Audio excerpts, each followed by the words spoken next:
وَإِذْ قَالَ رَبُّكَ لِلْمَلَائِكَةِ إِنِّي جَاعِلٌ فِي الْأَرْضِ خَلِيفَةً। আর স্মরণ করো যখন তোমার রব, যখন তোমার প্রতিপালক ফেরেশতাদেরকে বললেন, নিশ্চয়ই আমি জমিনে খলিফা সৃষ্টি করতে যাচ্ছি। আল্লাহ কি সৃষ্টি করতে যাচ্ছেন? খলিফা। খলিফা শব্দটি হচ্ছে আরবি। এখানে খলিফা শব্দ দ্বারা কি বোঝানো হয়েছে মুফাসসিরিনে কেরাম তাদের অভিমত ব্যক্ত করেছেন।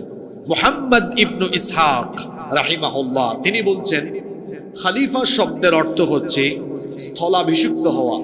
অর্থাৎ আল্লাহ তাআলা ফেরেশতাদেরকে সম্বোধন করে বলেছেন যে আমি তোমাদেরকে ছাড়াও এমন খলিফা পৃথিবীতে সৃষ্টি করতে যাচ্ছি যারা যুগ যুগ ধরে বংশানুক্রমে একে অপরের স্থলাভিষিক্ত হবে।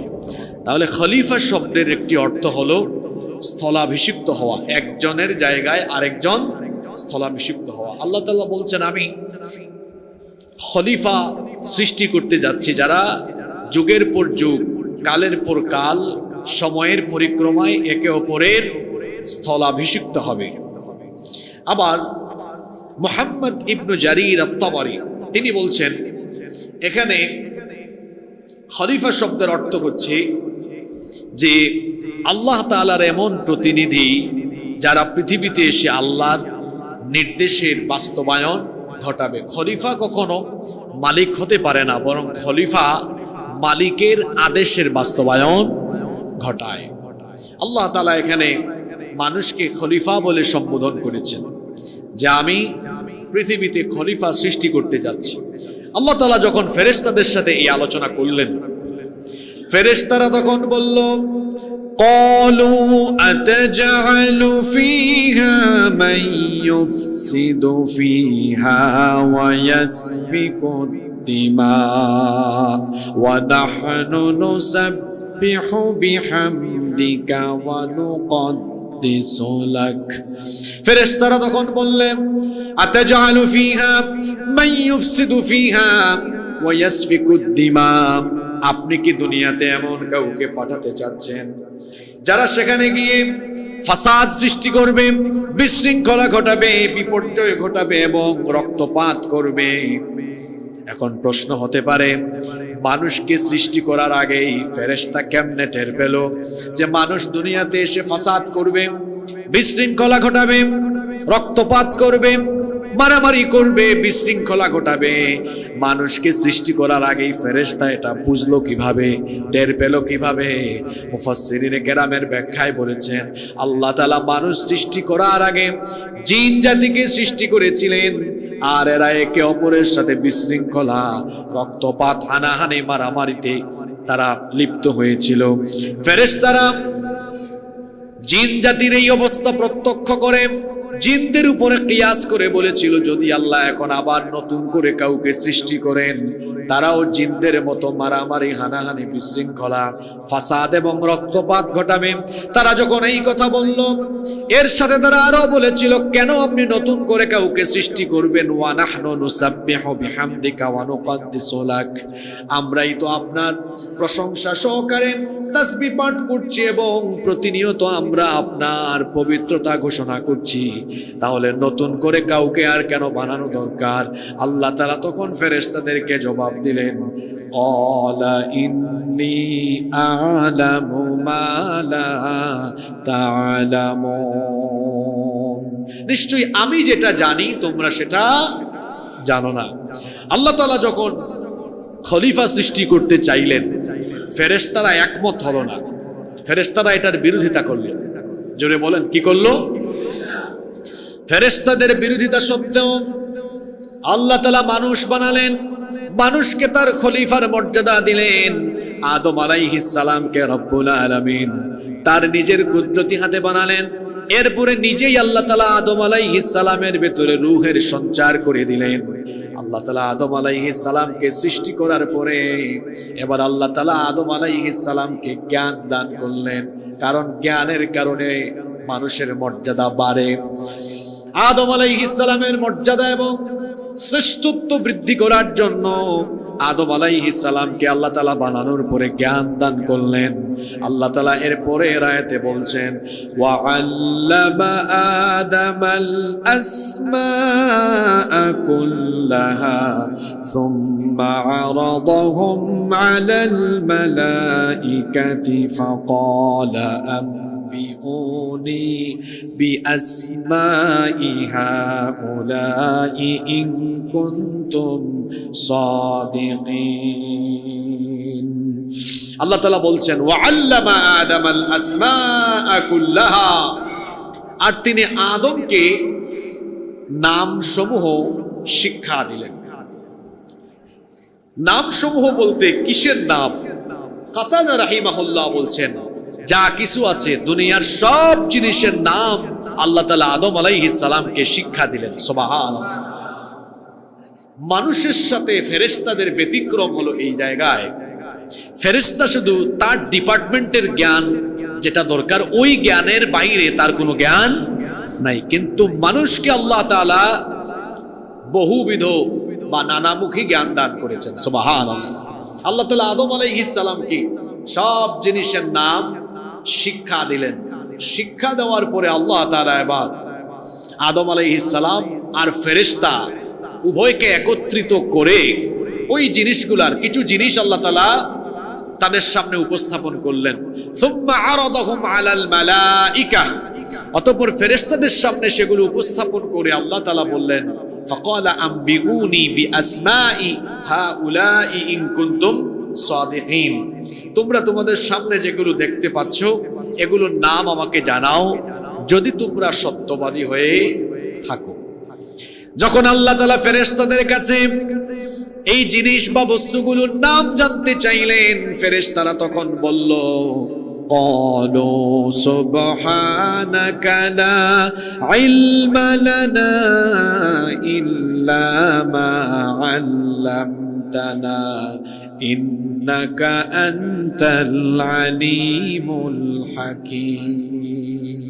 তারা তখন বলল, আপনি পবিত্র, আপনি আমাদেরকে যে জ্ঞান দিয়েছেন এর বাহিরে তো আমাদের কোনো জ্ঞান নেই। ইন্নাকা আনতাল আলিমুল হাকীম, নিশ্চয়ই আপনি সর্বজ্ঞ প্রজ্ঞাময়, আপনি সকল জ্ঞানের মালিক, আপনি মহাপ্রজ্ঞাবান, আপনি আমাদেরকে যতটুকু শিখিয়েছেন এর বাহিরে তো আমাদের কোনো জ্ঞান।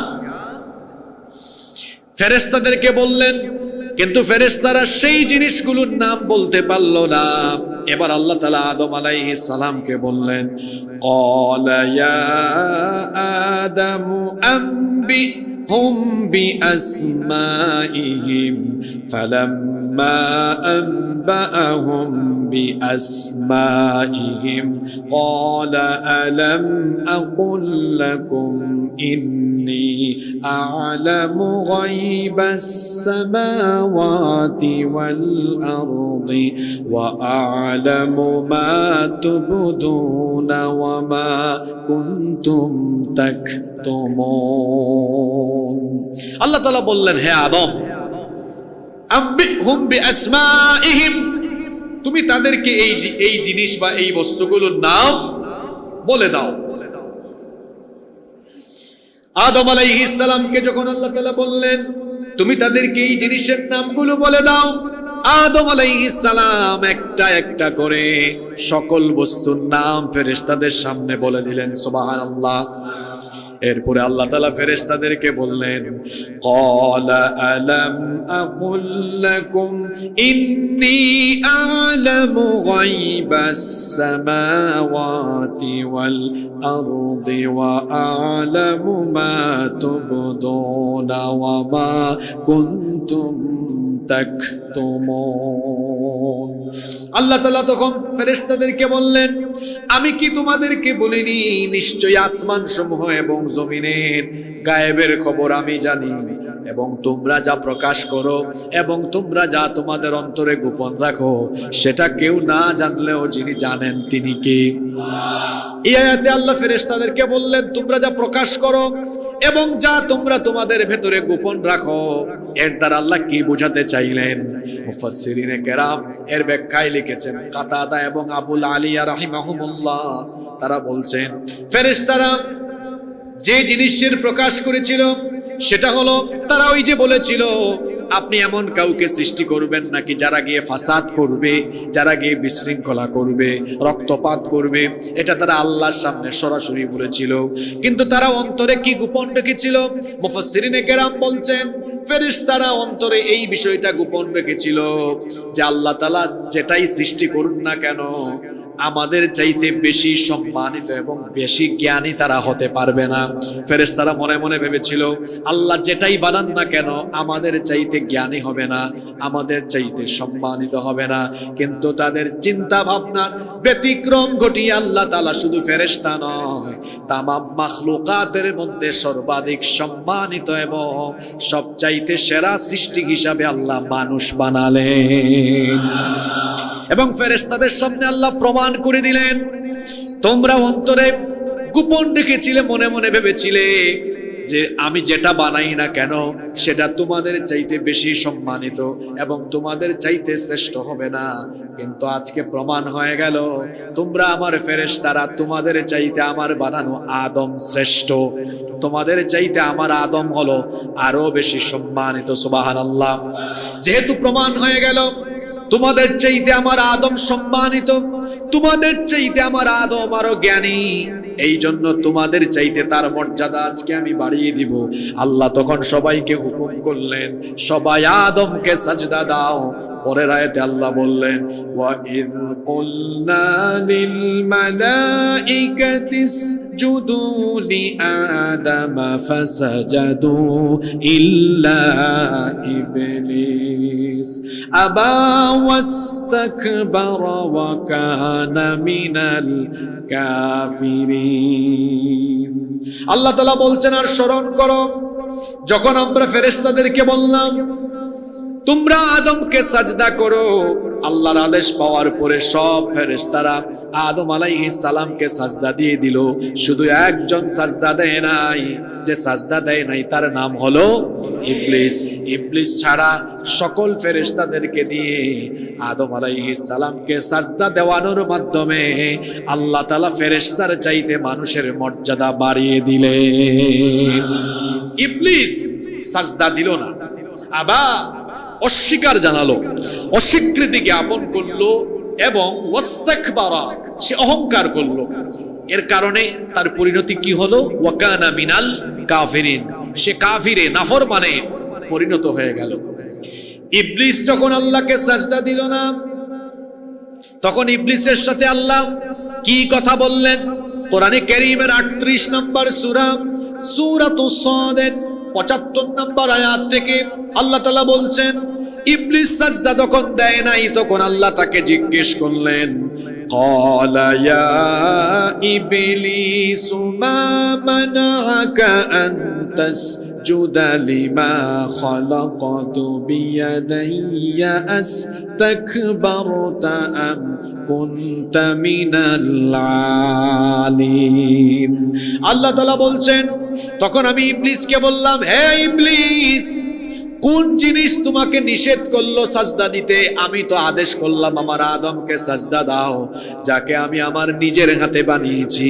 আমি যাকে আমার নিজের হাতে বানালাম সেই আদমকে সাজদা দেওয়ার জন্য আমি আদেশ করার পরে কোন জিনিস তোমাকে সাজদা দিতে বাধা দিল? কেন তুমি সাজদা দিলে না? আস্তাকবারতা, তাহলে কি তুমি অহংকার করলে নাকি? আম কুনতা মিনাল আলিন, নাকি তুমি মনে করছো তুমি তার চাইতে উত্তম? তখন ইবলিস আল্লাহ তাআলাকে বলেছিল ক্বালা আনা খায়রুম মিনহু খালাকতানি মিন নারিন ওয়া খালাকতাহু মিন তিন। ইবলিস তখন বলল, হে আল্লাহ, আমি আদমকে সাজদা দেই না এই কারণে, কারণ আমি তো তার চাইতে উত্তম। আনা খায়রুম মিন, আমি তার চাইতে সেরা, আমি তার চাইতে উত্তম। খালাকতানি মিন নার, আপনি আমাকে আগুন থেকে সৃষ্টি করেছেন। ওয়া খালাকতাহু মিন তিন, এবং তাকে আপনি কাদামাটি থেকে বানিয়েছেন। আগুনের কাজ হলো, আগুন তো ঊর্ধ্বমুখী থাকে আর মাটি তো নিচের দিকে থাকে, তো আমি তো আগুনের তৈরি, কেন আমি মাথা নত করে আদমের মতো? আদম যে আদম আমার চাইতে সম্মানের দিক থেকে কম, মর্যাদার দিক থেকে কম, কেন আমি তাকে সাজদা দিব? এজন্য আমি তাকে সাজদা দেই নাই। ইবলিস যখন অহংকারী আচরণ করলো, অধ্যতাপূর্ণ আচরণ করলো, আল্লাহর আদেশ অমান্য করলো, তখন আল্লাহ তাআলা ইবলিসকে বললেন, ক্বালা ফাখরুজ মিনহা ফাইন্নাকা রাজিম। আমরা বলি না আউযু বিল্লাহি মিনাশ শাইতানির, এখানে আল্লাহ বলছেন ফাখরুজ মিনহা, তুমি এখান থেকে বের হও। কেন? ফাইন্নাকা রাজিম, ফাইন্নাকা রাজিম, কারণ তুমি হচ্ছ অভিশপ্ত, তুমি আজকে থেকে বিতাড়িত। ফাইন্নাকা রাজিম, নিশ্চয়ই তুমি বিতাড়িত, এখান থেকে বের হও, জান্নাত থেকে তুমি বের হয়ে যাও। ইবলিসকে আল্লাহ জান্নাত থেকে বিতাড়িত করে দিলেন।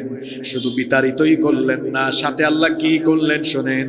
আল্লাহ বললেন, ওয়া ইন্না আলাইকা লা'নাতি ইলা ইয়াউমিদ্দিন। আল্লাহ তাআলা বললেন শুধু তাই নয়, ওয়া ইন্না আলাইকা লা'নাতি ইলা ইয়াউমিদ্দিন, বিচারের দিবস পর্যন্ত তোর উপরে আমার লানত। প্রথমে আল্লাহ তাকে বিতাড়িত করলেন, মারদুদ করলেন, এরপরে আল্লাহ তাআলা তাকে লানত দিলেন। তাহলে বলেন তো ইবলিস আল্লাহকে সাজদা দেয় নাই কয়টা? জোরে বলেন। একটা সাজদা না দেওয়ার কারণে তার কতটা ক্ষতি হলো দেখেন। এক নম্বরে সে হলো আবা, আল্লাহর আদেশ অস্বীকারী, আল্লাহর আদেশ অমান্যকারী। দুই নম্বর ওয়াস্তাকবারা, সে হলো অহংকারী। তিন নম্বরে সে হয়েছে মালউন, অভিশপ্ত। চার নম্বরে সে হয়েছে মারদুদ, সে হয়েছে জান্নাত থেকে বিতাড়িত, সে হয়েছে রাজিম। পাঁচ নম্বরে তার চূড়ান্ত গন্তব্য জাহান্নাম। এক সাজদা না দেওয়ার ক্ষতি হইল কয়টা? জোরে বলেন কয়টা? আর আপনার তো 24 ঘন্টার মধ্যে 5 ওয়াক্ত নামাজের এতগুলো সাজদা দেয়, এরপরে ইমান আলী বলে, ফজর আলী বলে, জোহর আলী বলে আমার ইমান ঠিক আছে। ফজর আলীর ফজর নাই, জোহর আলীর জোহর নাই, ইমান আলীর ইমান নাই। এতগুলা সাজদা তার বাদ পড়লো, 5 ওয়াক্ত কত সাজদা চলে গেল। জান্নাতের আশা করে বসে আছে। ইবলিস একটা সাজদা না দিয়ে যদি বড় বড় 5টা ক্ষতির সম্মুখীন হতে পারে, ইবলিসের অনুসরণ করে যে ব্যক্তি প্রতিদিন এইভাবে সাজদা ছাড়তে ছাড়তে বেনামাজি হয়ে যায়, তার জন্য ইবলিসের চাইতে আরো কঠিন পরিণতি আছে। তাহলে সাজদা নামাজ বাদ দিবেন? জোরে বলেন বাদ দিবেন? আল্লাহ বললেন তুই বের হ জান্নাত থেকে। তারে আল্লাহ এভাবে জান্নাত থেকে এত অপমানের সাথে বের করে দিয়েছেন কেন? কি দেয় নাই? যদি বলেন। আর আপনি আশা করে বসে আছেন, গো নামাজ ছেড়ে দিয়ে আমি জান্নাতের একদম মানে জান্নাতের একদম চমৎকার জায়গায় চলে যাবে। এক সাজদা না দিয়ে তাকে আল্লাহ দূর দূর করে জান্নাত থেকে বের করে দিয়েছেন। আর আপনি বসে আছেন, আপনার ফজর নাই, যোহর নাই, আসর নাই, মাগরিব নাই, এশা নাই, কোনো নামাজের খবর নাই। নামাজ ছাড়া জান্নাতের গন্ধ পাওয়া যাবে না। জান্নাতের গন্ধ পাওয়া, জুমার দিনে তো জায়গা হয় না, ঠেলা ঠেলি। আসরের নামাজে আর মানুষ পাওয়া যায় না। এই হচ্ছে আমার দেশে মুসলমানদের অবস্থা। ফজর নাই, যোহর নাই, অনেক মানুষের নাম আছে না জোহর আলী, জোহরের নামাজ পড়ে না। এরকম হওয়া যাবে না। 5 ওয়াক্তের নামাজ হচ্ছে সবচাইতে বড় আমল। আল্লাহ তাআলা আমাদেরকে নামাজি বানিয়ে দাও। ইবলিসকে আল্লাহ তাআলা যখন জান্নাত থেকে বের করে দিচ্ছেন, তখন সে আল্লাহর কাছে সুযোগ চাইল। সে আল্লাহকে তখন বলল, ক্বালা আনযিরনি ইলা ইয়াউমি ইউবাসুন, আমাকে পুনরুত্থান দিবস পর্যন্ত সুযোগ দাও। এই সুযোগ যখন সে চাইল, আল্লাহ তাআলা বললেন, ক্বালা ফাইন্নাকা মিনাল মুনযারিনা ইলা ইয়াউমিল ওয়াক্তিল মালুম। ঠিক আছে, তোর এই দাবি পূরণ করলাম। আমি তোকে ইলা ইয়াউমিল ওয়াক্তিল মালুম, নির্দিষ্ট সময় পর্যন্ত, কিয়ামত পর্যন্ত আমি তোকে অবকাশ দিলাম, সুযোগ দিলাম। সুযোগ পাইয়া সে কামটা করলো কি দেখেন।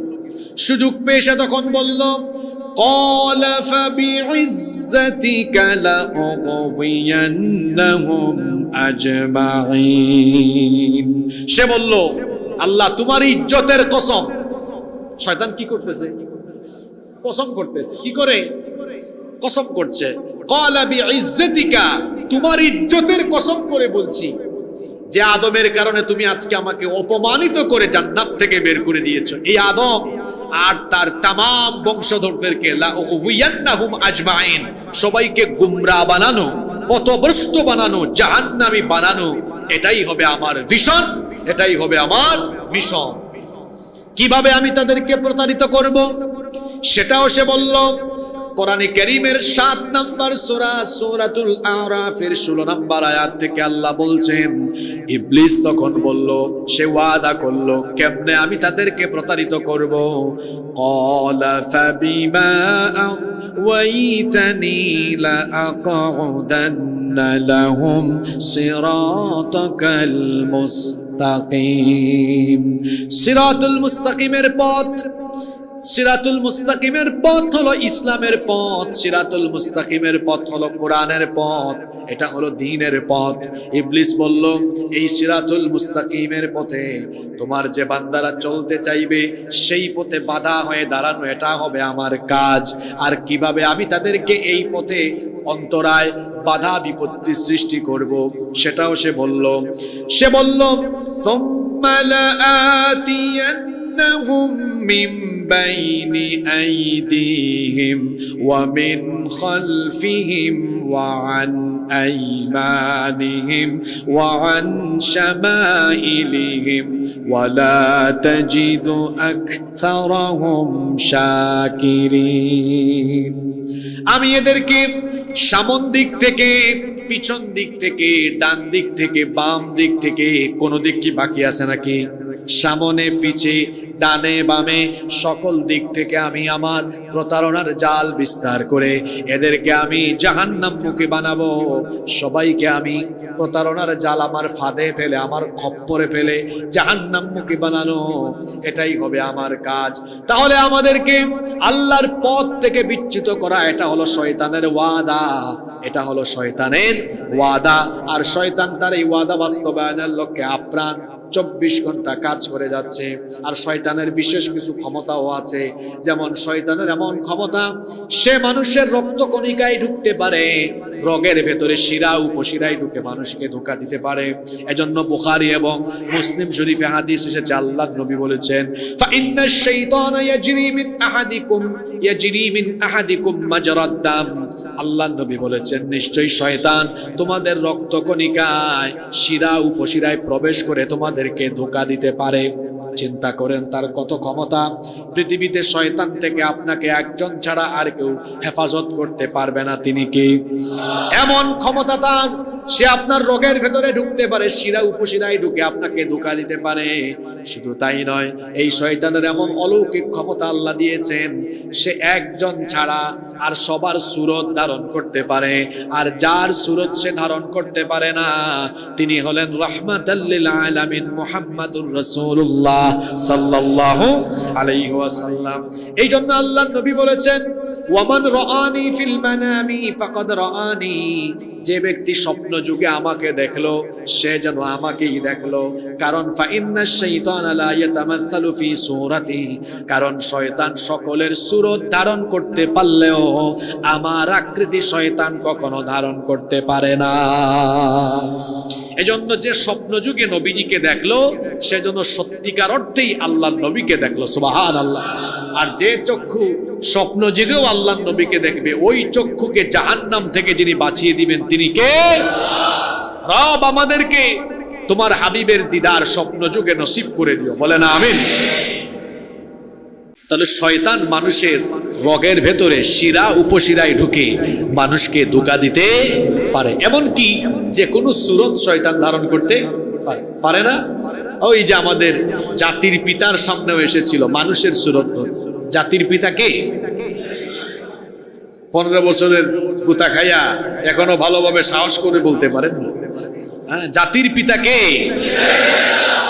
তাকে জাতির পিতা বানিয়েছেন কে? আল্লাহ বললেন, তোমার সন্তান, তাকে তুমি জবাই করো। স্বপ্ন যুগে দেখলেন নবীদের স্বপ্ন আর আমাদের স্বপ্ন একরকম নয়। আমরা কত জাতের স্বপ্ন দেখি। আমরা স্বপ্নে কক্সবাজার চলে যাই, দুবাইয়ে চলে যাই, ইংল্যান্ডে চলে যাই, আর কত আবুল তাবুল স্বপ্ন দেখি। তবে মুমিনের স্বপ্ন হলো নবুয়তের 46 ভাগের 1 ভাগ। বলেছেন মুহাম্মাদুর রাসূলুল্লাহ সাল্লাল্লাহু আলাইহি ওয়াসাল্লাম। আমাদের স্বপ্ন আর নবীদের স্বপ্নের মধ্যে পার্থক্য হলো, নবীদের স্বপ্ন শুধু স্বপ্ন নয়, নবীদের স্বপ্ন হলো আল্লাহর তরফ থেকে আসা ওহী। সুবহানাল্লাহ। তিনি স্বপ্ন দেখলেন তার সন্তানকে জবাই করছেন। ছেলের সাথে যখন পরামর্শ করলেন, ছেলেও রাজি হয়ে গেলেন। বাপ বেটা দুজনে যখন রওনা করলেন, ইবলিস তখন মানুষের সুরত ধরে সামনে হাজির হয়ে গেল। বলল, ইব্রাহিম, আল্লাহ তোমাকে 86 বছর বয়সে সন্তান দিলেন, এই সন্তানটা বড় হলো, এই সন্তানকে তো দেওয়ার পরেই তাকে নির্বাসনে রেখে দিলা, নির্বাসনে রেখে দেওয়ার পর বড় হলো, এখন বাড়িতে নিয়ে একসাথে যদি তোমরা বসবাস করতা সেটা কত আনন্দের হতো। আল্লাহ তাআলা তোমাকে বলেছেন, তোমাকে আদেশ দিয়েছেন তোমার ছেলেকে জবাই করার জন্য, কিন্তু তুমি তো ভিন্ন অপশন চাইলে সেটাও আল্লাহ তোমাকে দিতেন, কারণ তুমি তো আল্লাহর খলিল। ইব্রাহিম আলাইহিস সালাম মনে মনে ভাবলেন, আমি তো এখন হুকুম পালন করছি কার? আরো জোরে বলেন, আল্লাহর হুকুম পালনে আমাকে কেবলমাত্র একজনই ওয়াসওয়াসা দিতে পারে, তার নাম কি? তিনি চিনে ফেলছেন এটা মানুষরূপী। তিনি তখন হাতের মধ্যে পাথর নিলেন, পাথর নিয়ে তারপরে তিনি শয়তানকে পাথর নিক্ষেপ করলেন। 3 বার 3টা জায়গায় শয়তান তাকে এভাবে ধোঁকা দেওয়ার চেষ্টা করেছে, কিন্তু 3বারই 3 জায়গায় তিনি পাথর মেরেছেন। আর জাতির পিতার এই কাজ আল্লাহর এত ভালো লাগলো, কিয়ামত পর্যন্ত জাতির পিতার সন্তানরা যেন জাতির পিতার সেই স্মৃতি ধারণ করে লালন করে শয়তানকে ঠিক ওই জায়গাগুলোতে পাথর নিক্ষেপ করে। সেজন্য হজের কার্যক্রমে জামরাতে পাথর নিক্ষেপ আল্লাহ বাধ্যতামূলক করে দিয়েছে। জাতির পিতাকেও ধোঁকা দিয়েছে, জাতির মাতাকেও আবার ধোঁকা দিতে চেয়েছে। ওই দিকে গিয়ে হাজেরা আলাইহিস সালামকে বলছে, কামটা করেছে কি তোমার স্বামী জানো? কই, কি হয়েছে? তোমার স্বামী তোমার ছেলেকে জবাই করতে নিয়ে যাচ্ছে। তিনি বললেন, বাপ কি পারে কখনো ছেলেকে জবাই করে ফেলতে? কয়, পারে তো। তিনি বললেন, কেমনে পারে? বললেন, তোমার স্বামী তোমার আল্লাহর হুকুমে তোমার ছেলেকে জবাই করতে নিয়ে যাচ্ছে।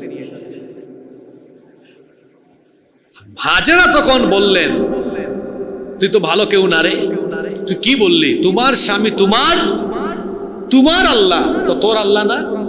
আর আল্লাহর হুকুমে যদি আমার স্বামী নিয়েই যায়, তো আমার স্বামী তো আল্লাহর হুকুম পালন করতে যাচ্ছে, তোরে তো জ্বলে কেন? আল্লাহর হুকুম পালনে যার জ্বলে তার নাম। তিনিও মারলেন কি? পাথর। তিনিও মারলেন। বললেন, শোন ইবলিস, যদি আমার স্বামী আমার আল্লাহর হুকুম মতো আমার ইসমাইলকে নিয়ে জবাইও করে, এটা তো আমার একটা ইসমাইল, আরো যদি কয়েকটা ইসমাইল থাকতো, আল্লাহ যদি হুকুম করতেন সবগুলা ইসমাইলকে আমি আল্লাহর পথে জবাই করে দিতাম। সুবহানাল্লাহ। এই ঘটনাগুলো এখানে টেনে নিয়ে আসলাম কেন? তাহলে শয়তান যে বিভিন্ন সময় বিভিন্ন সুরত ধারণ করতে পারে এটা বোঝাতে চাইলাম। শয়তানের এই ক্ষমতা আছে, সে যে কোনো সুরত ধারণ করতে।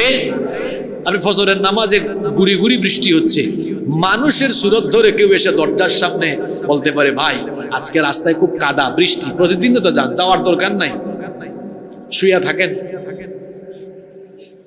বুঝবেন এটা ভালো কেউ না। এটা কে?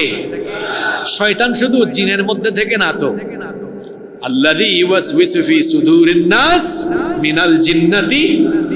শয়তান নিজেও এবং তার মুরিদ আছে, কিছু মানুষের মধ্যে কিছু মুরিদ আছে, উভয়ের মাধ্যমে সে মানুষকে প্রতারিত করে। ওই যে আমি একটা কিস্সা, একটা কাহিনী প্রায় সময় বলি। মানুষ যখন রাতের বেলা ঘুমায়, এটা তো হাদিস, শয়তান ঘাড়ের পিছনে কয়টা গিরা লাগায়? 3টা গিরা লাগায়। প্রতিটি গিরায় সেই মন্ত্র পড়ে ফু দেয়, আলাইকা লাইলুন তাওয়িল ফারকুদ, রাত অনেক লম্বা, তুমি আরাম করে ঘুমাও। যখন আল্লাহর বান্দা ফজরের আজান শুনে চক্ষু খুলে আল্লাহকে স্মরণ করে ঘুমের থেকে বিছানা থেকে উঠে যায়, শয়তানের লাগানো 1 নাম্বার গিরা তখন ছুটে যায়। সুবহানাল্লাহ। এরপরে আল্লাহর বান্দা যখন উঠে, শয়তান চেষ্টা করে ঘুমাও, খুব আরাম, শীতকাল হোক, বর্ষাকাল হোক আর গ্রীষ্মকাল হোক, ফজরের টাইমটা এমন টাইম, এই টাইমে খুব আরামের ঘুম আসে। এই জন্য যে কোনো সময় শয়তান এই সময়টাতে আপনাকে ধোঁকা দেওয়ার চেষ্টা করে, হোক বর্ষাকাল, হোক শীতকাল, হোক গ্রীষ্মকাল। শয়তান বলে ঘুমাও ঘুমাও, উঠিও না। আল্লাহর বান্দা যখন উঠে যায়, শয়তানের লাগানো 1 নাম্বার গিরা ছুটে, শয়তান তখন খুশি হয় না বেজার হয়? যখন আল্লাহর বান্দা ওযু করে ফেলে, শয়তানের লাগানো 2 নাম্বার গিরাটাও ছুটে যায়। যখন নামাজে দাঁড়িয়ে যায়, 3 নাম্বার গিরাটাও ছুটে যায়। তো শয়তান যখন দেখে কোনো মানুষ নামাজে দাঁড়িয়ে যাচ্ছে, নামাজের জন্য প্রস্তুতি নিয়ে ফেলতেছে, শয়তান চেষ্টা করে এই মানুষটাকে আমি জামাত থেকে দূরে রাখতে পারি কিনা। কারণ জামাতে নামাজ আদায়ে সওয়াব হলো কত গুণ বেশি। মনে করেন ফজরের নামাজ আপনি একা একা 27 বার পড়লে যে সওয়াব, জামাতে এসে একবার করলে সেই সওয়াব। সুবহানাল্লাহ। ফজরের নামাজ 27 বার পড়া দেখেন কত সময় লাগবে, কত সময় লাগবে। কিন্তু এত সময় আপনার এখানে দেওয়ার দরকার নাই, ফজরের জামাতে শামিল হয়ে যান, তাহলে 27 গুণ বেশি সওয়াব পেয়ে যাবেন। সুবহানাল্লাহ। কোনো মানুষ যখন জামাতের জন্য যায়, তখনও শয়তান কিন্তু চেষ্টা করে জামাত থেকে তাকে দূরে রাখা যায় কিনা।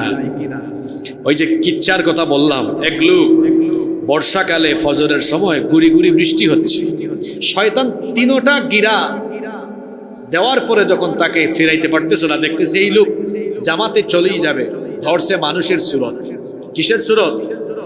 মানুষের সুরত ধরে দরজার সামনে দাঁড়িয়ে গেল ফজরের সময়। এই লোক দরজা খুলে বের হয়েছে, দেখলো একজনকে সামনে। কয় ভাই আপনি কে? মানুষের সুরত ধরে সে বলতেছে আমি আপনার কল্যাণকামী, আমি আপনার শুভাকাঙ্ক্ষী। আচ্ছা তাই তো, কি চান?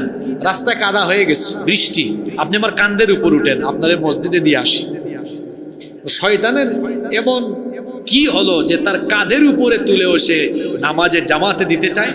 কারণ হলো যখন দেখতেছে এই লোকটা জামাতে চলেই যাবে, তো হাদিসে এসেছে কোনো ব্যক্তি যখন মসজিদের উদ্দেশ্যে হাঁটা আরম্ভ করে, তার প্রতিটা পদক্ষেপে, প্রতিটা কদমে কদমে ফেরেশতা আমলনামায় নেকি লিখতে থাকে। সুবহানাল্লাহ। ফেরেশতা দেখেছে, ইবলিস দেখেছে এই লোক তো জামাতে হাজির হবেই হবে, তারে বাধা দিয়া লাভ হবে না। অন্তত ওই যে হেঁটে হেঁটে যাবে, ওই হেঁটে হেঁটে যাওয়ার সওয়াবটাও যদি আমার কাঁধের উপর তুলে কমাই ফেলতে পারি তাও তো ভালো। এত খারাপের খারাপ এই শয়তান, আপনি সওয়াব বা নেকি কামান, এটা সে কোনোদিনও কখনোই চায়। তাহলে বলছিলাম ইবলিস ওয়াদা করে এসেছে যে তুমি আমাকে আদমের কারণে জান্নাত থেকে বের করে দিয়েছো, আমি তাকে সাজদা দেই নাই, জান্নাত থেকে বের করে দিয়েছো, তাকে আদমকে এবং তার বংশধর সবাইকে আমি ধোঁকা দিব, জাহান্নামমুখী বানাবো। এটা আমার প্রতিশ্রুতি, এটা আমার ওয়াদা। আল্লাহ বললেন যা তুই তোর ওয়াদা গিয়ে পালন কর, আমারও ওয়াদা আছে, আমারও ওয়াদা। আল্লাহর ওয়াদা কি? যারা তোর খপ্পরে পড়বে না, যারা আমার বিধান মানবে, আমার ওয়াদা হলো আমার এই সীমাহীন অফুরন্ত নেয়ামতের জায়গা, এই জান্নাত আমি আমার বান্দাদের বাসস্থান বানিয়ে দিব। সুবহানাল্লাহ। তাহলে মানুষের ব্যাপারে আল্লাহরও একটা ওয়াদা আছে, শয়তানেরও একটা কি আছে? আল্লাহর ওয়াদাটা কিসে? জান্নাতে। আর শয়তানের ওয়াদা হলো কিয়ামতের দিন উভয়েই উভয়ের ওয়াদা পালন করবেন। আল্লাহ বলবেন ইন্না ওয়াদাকুম ওয়াদাল হক, তোমাদের সাথে আল্লাহর করা ওয়াদা সত্য, আসো যারা শয়তানের গোলামি করো নাই, আমার ওয়াদা মোতাবেক আমার জান্নাতে ঢুকো। সুবহানাল্লাহ। আর শয়তান যে ওয়াদা করেছে তারও ওয়াদা সে পূরণ করবে, সেও তার ওয়াদা মোতাবেক তার গোলামদেরকে, তার মুরিদদেরকে, তার অনুসারীদেরকে জাহান্নামে নিয়ে যাবে। সেও জাহান্নামে, তার অনুসারীরাও জাহান্নামে। আমরা গোলাম হব কার? শয়তানের খপ্পরে পড়া যাবে। ইবলিসকে রব্বুল আলামিন জান্নাত থেকে বের করে দিলেন। জান্নাত থেকে বের করে দেওয়ার পরে আল্লাহ তাআলা আদম আলাইহিস সালামের প্রতি মনোনিবেশ করলেন। আদম আলাইহিস সালাম তখনও একাকিত্ব অনুভব করছেন, একা একা তার ভালো লাগে না। আল্লাহ তাআলা তার একাকিত্ব দূর করার জন্য এবার তার জন্য একজন সাথী তিনি বানালেন। আদম আলাইহিস সালামের তন্দ্রাচ্ছন্ন ভাব চলে আসলো, আল্লাহ তার মধ্যে তন্দ্রা ঝিমানোর ভাব দিয়ে দিলেন। তন্দ্রা ভাব যখন তার মধ্যে চলে আসলো, তখন তার বাম পাজর থেকে একখানা হাড় নেওয়া হলো, সেই স্থানে গোশত সংযোজন করা হলো।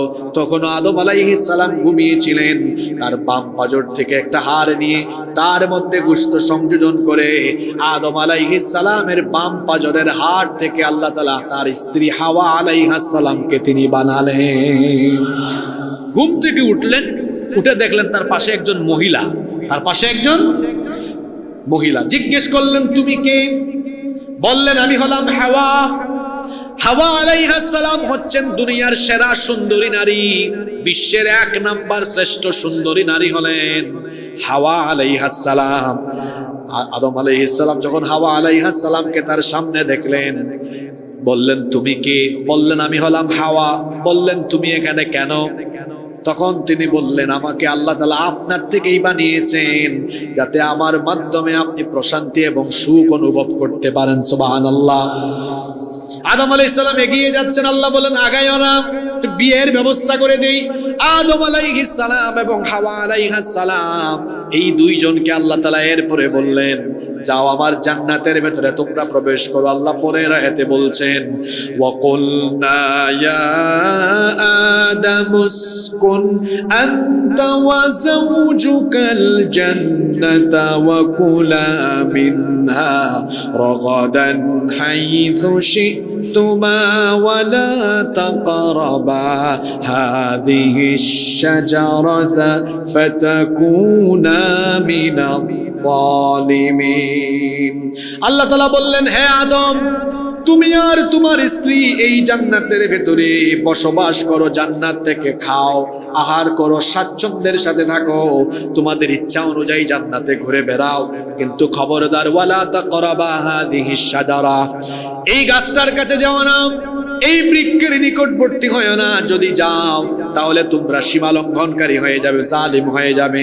আল্লাহ তাআলা দুজনকেই বললেন তোমরা জান্নাতে থাকো কিন্তু ওই গাছটার কাছে যেও।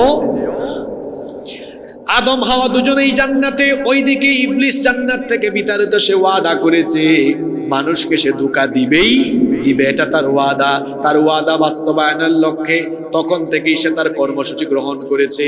আর তার কর্মসূচি মোতাবেক প্রথম ধোঁকাই দিল সে আমাদের বাবা মা দুজনকেই সে কেমনে ধোঁকা দিল শোনেন। আল্লাহ পরের আয়াতে বলছেন ফাআযাল্লাহুমাশ শাইতানু আনহা ফাআখরাজাহুমা মিম্মা কানা ফি। অতঃপর শয়তান উভয়কেই ধোঁকা দিল, শয়তান উভয়কেই ধোঁকা দিয়ে পদস্খলন ঘটালো, জান্নাত থেকে তাদেরকে বের করে দেওয়ার মতো কাম করে দিল। কিভাবে সে করলো শোনেন। আল্লাহ সূরা আরাফ, কোরআনে কারীমের 7 নম্বর সূরা, সূরা আরাফের 20 নম্বর আয়াত থেকে বলছেন, আল্লাহ যখন তাদেরকে বললেন এই গাছের কাছে যাও না, ইবলিস এবার বাবা আদম আলাইহিস সালাম আর মা হাওয়া আলাইহিস সালাম দুইজনকে বলল وقال ما نهاكما ربكما عن هذه الشجرة إلا أن تكونا ملكين أو تكونا من الخالدين। আমি কি তোমাদেরকে বলে দিব না কেন তোমাদের রব তোমাদেরকে এই গাছের কাছে যেতে নিষেধ করেছেন? এর কারণ হলো তোমরা যদি এই গাছের কাছে যাও, এই গাছের ফল খাও, তাহলে তোমরা দুজনেই মানুষ থেকে ফেরেশতা হয়ে যাবে, অথবা তোমরা জান্নাতে চিরদিনের জন্য থাকবে, জান্নাত থেকে আর বের হবে না। কি জাতের ধোঁকাটা দিল? এই ধোঁকা দিয়ে আমাদের বাবা মা দুজনকেই সে বলল ওয়াকাসামাহুমা ইন্নী লাকুমা লামিনান নাসিহিন। কসম করে বলছি, দেখেন বারবার শপথ করে, এই জন্য বেশি বেশি কসম করার ব্যাপারে হাদিসে নিষেধাজ্ঞা আছে, কারণ অতিমাত্রায় কসম করা এটা শয়তানের কাজ। কার কাজ? বারবার কসম করা। সে বলছে ওয়াকাসামাহুমা, আমি তোমাদের দুজনের জন্য কসম করছি, ইন্নী লাকুমা মিনান নাসিহিন, ইন্নী লাকুমা লামিনান নাসিহিন, আমি তোমাদের জন্য ভালো উপদেশদাতা, আমি তোমাদের শুভাকাঙ্ক্ষী। আল্লাহ বলেছেন এই গাছের কাছে যেও না, কারণ এখানে গেলে তোমরা চিরজীবন লাভ করবে। সুতরাং আমি তোমাদেরকে গোপনটা ফাঁস করে দিলাম। বাবা মা দুইজন যখন ইবলিসের খপ্পরে পড়ে গেলেন, ইবলিসের ধোঁকায় প্রতারিত হয়ে গেলেন, তখন কি হলো শুনেন। আল্লাহ পরের আয়াতে বলছেন ফাদাল্লাহুমা বিগুরুর। আদম এবং হাওয়া দুজনেই ইবলিসের দ্বারা প্রতারিত হয়ে গেলেন। প্রতারিত হয়ে তারা কি করলেন? ফালাম্মা যাকাশ শাজারাতা বাদাত লাহুমা সাওআতুহুমা ওয়া তাফিকা ইয়াখসিফানি আলাইহিমা মিন ওয়ারাকিল জান্নাহ না। উভয়েই ওই নিষিদ্ধ গাছের ফল আস্বাদন করলেন। যখনই তারা নিষিদ্ধ গাছের ফল আস্বাদন করলেন, সঙ্গে সঙ্গে তাদের উভয়ের শরীর থেকে জান্নাতি পোশাক, জান্নাতি কাপড় খুলে গেল। উভয়ের লজ্জাস্থান দেখে ফেললেন, লজ্জাস্থান প্রকাশিত হয়ে গেল। এর আগে কখনোই লজ্জাস্থান কেউ দেখে। এই নিষিদ্ধ গাছের ফল ভক্ষণ করার কারণে উভয়ের লজ্জাস্থান থেকে কাপড় সরে গেল, জান্নাতের পোশাক খুলে গেল। যখন তারা দুজনেই উলঙ্গ হয়ে পড়লেন, সঙ্গে সঙ্গে তারা লজ্জায় আর শরমে জান্নাতের গাছের পাতা দিয়ে তাদের লজ্জাস্থানকে আবৃত করতে লাগলেন। যখন তারা লজ্জায় পড়ে গিয়ে তাদের লজ্জাস্থানকে জান্নাতি গাছের পাতা দ্বারা আচ্ছাদিত করতে লাগলেন, তখন আল্লাহ তাদের উভয়কে বললেন, ওয়ানাদাহুমা রব্বুহুমা আলাম আনহাকুমা আন তিলকুমাশ শাজারাতি ওয়া আকুল লাকুমা ইন্নাশ শাইতানা লাকুমা আদুউম মুবিন। আল্লাহ দুজনকেই বললেন, আমি কি তোমাদেরকে এই গাছের ব্যাপারে সতর্ক করি নাই, নিষেধ করি নাই? এরপরেও তোমরা কেন সেখানে ইবলিসের ধোঁকায় পড়ে গেলে? আমি কি তোমাদেরকে বলি নাই এই ইবলিস হলো তোমাদের প্রকাশ্য দুশমন? তার খপ্পরে পড়ো না। তার খপ্পরে পড়ার কারণে তোমরা আজ আমার নিষেধ, আমার আদেশ অমান্য করলে। সুতরাং তোমাদের ব্যাপারে এখন আমার আদেশ হলো, আমার জান্নাতে থাকতে পারবে না। ইবলিস বলেছে এই গাছের ফল খেলে তোমরা নাকি জান্নাতে চিরকাল থাকবে। এটা ছিল ধোঁকা, বরং এখন ঘটবে তার উল্টাটা। এই গাছের ফল খাওয়ার কারণে এখন আমার আদেশ হলো, ওয়াকুলনা বিতু বা'দুকুম লিবা'দিন আদুম ওয়ালাকুম ফিল আরদি মুস্তাকাররুম ওয়া মাতাউন ইলা হিন। এখন তোমরা জান্নাত থেকে নামো। ইবলিস বলেছে জান্নাতে থাকবা, এখন ঘটবে উল্টাটা, তোমরা জান্নাত থেকে নেমে যাও। এখন থেকে তোমরা উভয়ের শত্রু। অর্থাৎ মানুষ হলো ইবলিসের শত্রু, আর ইবলিস হলো মানুষের শত্রু। কেউ কারো বন্ধু হতে পারে? আল্লাহ বললেন, তোমাদেরকে আমি এই জান্নাত থেকে বের করে দিলাম, দুনিয়ায় চলে যাও। সেখানে তোমরা ক্ষণস্থায়ী জীবনে, ক্ষণস্থায়ী আবাসস্থলে কিছুদিন তোমরা থাকবে। আল্লাহ তাআলার আদেশ যখন বাবা আদম এবং মা হাওয়া দুজনেই অমান্য করলেন, তখন তারা অনুতপ্ত হয়ে গেলেন, লজ্জায় পড়ে গেলেন। অনুতপ্ত আর লজ্জায় পড়ে যাওয়ার কারণে আল্লাহ তাআলা তাদের উভয়ের উপর আবার দয়া প্রবেশ হয়ে গেলেন। আল্লাহ উভয়ের প্রতি আবার অনুগ্রহ করলেন। আমরা যতই গুনাহ করি না কেন, গুনাহ করার পরে আমরা যদি গুনাহের জন্য অনুতপ্ত হয়ে আল্লাহর রহমতের আশা করি, আমার আল্লাহর নাম তো হলো গফফার, ওয়া হুয়াল গফুরুল ওয়াদুদ। তিনি হচ্ছেন ক্ষমাশীল এবং প্রেমময়। যখন আমরা গুনাহ করার পরে আল্লাহ তাআলার প্রতি তাওয়াজ্জু হয়ে যায়, আমরা যখন অনুতপ্ত হয়ে আল্লাহর রহমতের আশা করি, তখন আল্লাহ তাআলা আমাদের উপর দয়া করেন এবং গুনাহগুলোকে মাফ করে দেন। সুবহানাল্লাহ। বাবা আদম এবং হাওয়া দুজনেই যখন অনুতপ্ত হয়ে গেলেন, তখন আল্লাহ কি করলেন? পরের আয়াতে আল্লাহ বলছেন, ফাতালাক্কা আদামু মির রাব্বিহি কালিমাতিন ফাতাবা আলাইহি ইন্নাহু হুয়াত তাওয়াবুর রহিম। অতঃপর আদম তার রবের পক্ষ থেকে তাওবার কিছু নিয়ম কানুন, কিছু বাণী পেলেন এবং সেগুলো দ্বারা তিনি তাওবা করলেন। আল্লাহ তাআলা আদম আলাইহিস সালামকে শিখালেন, যেহেতু তুমি ভুলের জন্য অনুতপ্ত হয়েছো, লজ্জিত হয়েছো, তাওবার নিয়ম আমি শিখিয়ে দিলাম। আমার কাছে এখন এই ভুলের জন্য তুমি লজ্জিত হয়ে আমার কাছে ভুলের জন্য ক্ষমা চাও। দুজনকে আল্লাহ শিখায়া দিলেন কোন দোয়াটা তারা বললেন। আল্লাহ তাদের সেই আল্লাহর তরফ থেকে শেখানো দোয়াটাও আল্লাহ কোরআনে কারিমে আমাদের জন্য উঠায়া দিয়েছেন। উভয়েই তখন বললেন, ক্বালা রব্বানা যালামনা আনফুসানা ওয়া ইল্লাম তাগফির লানা ওয়া তারহামনা লানাকুনান্না মিনাল খাসিরিন। রব্বানা যালামনা আনফুসানা, হে আমাদের রব, আমরা আমাদের নিজেদের নফসের উপরে জুলুম করে ফেলেছি। ওয়া ইল্লাম তাগফির লানা, আর যদি আপনি আমাদেরকে ক্ষমা না করেন, ওয়া তারহামনা, এবং যদি আমাদের উপর রহম না করেন, লানাকুনান্না মিনাল খাসিরিন, অবশ্যই আমরা ক্ষতিগ্রস্ত হয়ে যাব। এই দোয়া পরে বাবা আদম আলাইহিস সালাম এবং মা হাওয়া আলাইহিস সালাম যখন আল্লাহর কাছে দোয়া করলেন, আল্লাহ তাদের উভয়ের ভুল ত্রুটি ক্ষমা করে দিয়ে দুজনের তওবা আল্লাহ কবুল করে নিলেন। কিন্তু তওবা কবুল করলেও আল্লাহ তাদেরকে জান্নাতে রাখলেন না। আল্লাহ তাদেরকে বললেন, ক্বালা বিতু বা'দুকুম লিবা'দিন আদুম্মু ওয়া লাকুম ফিল আরদি মুস্তাকাররুন ওয়া মাতাউন ইলা হিন। আল্লাহ বললেন, তওবা কবুল করলেও আমি জান্নাতে রাখবো না, জান্নাত থেকে নেমে যাও। মনে রাখবে, তোমরা উভয়ে উভয়ের দুশমন। শয়তান তোমাদের দুশমন আর তোমরা শয়তানের দুশমন। দুনিয়াতে যাও, সেখানে ভোগ্য সামগ্রী আর ক্ষণস্থায়ী জীবনে তোমরা গিয়ে বসবাস করো। আর সেই দুনিয়ার জীবনটা হলো এমন, সেখানেও তোমরা থাকবে না। ক্বালা ফিহা তাহইয়াউনা ওয়া ফিহা তামুতুনা ওয়া মিনহা তুখরাজুন। সেখানে গিয়ে কিছুদিন তোমরা থাকবে, হায়াত ফুরিয়ে যাবে। ওয়া ফিহা তামুতুন, সেখানে তোমরা মারা যাবে। এরপরে আমার ইসরাফিল সিংহায় ফুৎকার মারবে। ওয়া মিনহা তুখরাজুন, সেখান থেকে তোমাদেরকে বের করা হবে। এরপরে আল্লাহ বলছেন, দুনিয়াতে যাও, কুলনা হাবিতু মিনহা জামিআ, সকলেই তোমরা নেমে যাও, দুনিয়াতে যাও।